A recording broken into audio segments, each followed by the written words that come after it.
Dans cette vidéo, on va voir une première méthode qui va nous expliquer comment déterminer des fonctions dérivées à l'aide du tableau des dérivées des fonctions usuelles. Donc il faut bien comprendre le premier principe de la dérivation qui va consister à toujours dériver terme à terme une fonction. Donc, on va regarder le premier exemple qui va nous concerner, et dans le premier exemple, donc, on a comme fonction f de x qui est égal à x puissance 5. Première chose, on s'aperçoit que ici on ne dispose que d'un seul terme dans notre fonction, et donc on aura à chercher dans notre tableau à quelle fonction va être associé ce seul terme. Bon, assez facilement, on observe ici que la fonction x puissance 5 correspondra à une fonction puissance, et donc à x puissance n. Si on a donc x puissance 5 qui doit ressembler à x puissance n, ça va donc vouloir dire que notre puissance ici, dans notre formule, n est égal à 5. Et donc, on va associer ce x puissance 5 à sa formule pour sa fonction dérivée, à savoir n fois x puissance n-1. Et donc, ça va nous donner la chose suivante pour la fonction f de x égale. Donc, on a déterminé le fait que n est égal à 5, donc ça va nous faire 5 fois x puissance 5 moins 1, qu'on va pouvoir simplifier en 5x puissance 4. Et voilà pour la fonction f. Maintenant, lorsque l'on va passer à la fonction g, on va s'apercevoir que cette fois la fonction g n'est plus composée que d'un unique terme, mais qu'elle est composée de deux termes distincts. Le terme 6x d'un côté et le terme 1 de l'autre. Et donc il va falloir regarder à quelle fonction on va associer chacun de ces deux termes-là. Le terme 6x, quand on regarde nos différentes fonctions, nos différentes formes, eh bien on s'aperçoit que 6x, on va pouvoir l'associer à une fonction linéaire. À une fonction linéaire où le coefficient a de cette fonction linéaire, du coup, sera 6. Ce qui va donc nous donner comme fonction dérivée g' de x.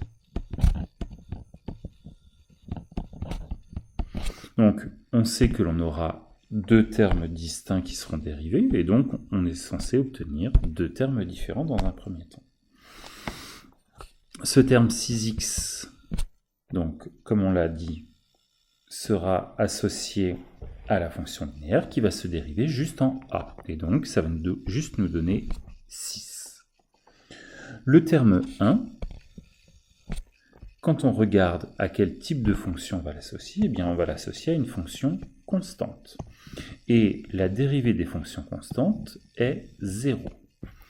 Donc, le terme 1 va se dériver en 0. Plus 0. Et donc, on va pouvoir simplifier maintenant l'expression dérivée de g qui sera égale à 6. Enfin, pour finir, pour la fonction h, donc on observe ici deux termes, le terme 7 exponentielle de x et le terme séparé x au carré. Ce qui va donc nous donner pour h' de x, donc on sait que l'on obtiendra deux termes distincts au niveau de la dérivée dans un premier temps. Le terme moins x au carré, donc on va commencer de manière un petit peu plus simple par ce terme-là. Le terme x au carré, donc c'est une fonction carrée qui va se dériver en 2x.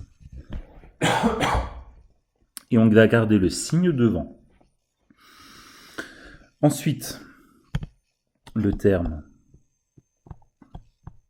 7 exponentielle de x, eh bien, on observe dans ce terme-là la fonction exponentielle de x. Mais la fonction exponentielle de x se dérive par l'exponentielle de x. Donc ça, on l'avait déjà vu précédemment. dans le chapitre sur la fonction exponentielle, mais on sait qu'il y a une opération entre ce 7 et cette exponentielle.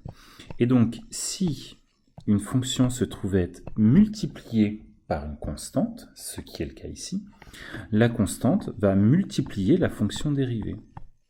Donc, on va laisser ce 7 fois. Et donc, on va ensuite remplacer l'exponentielle de x par sa fonction dérivée, qui est l'exponentielle de x.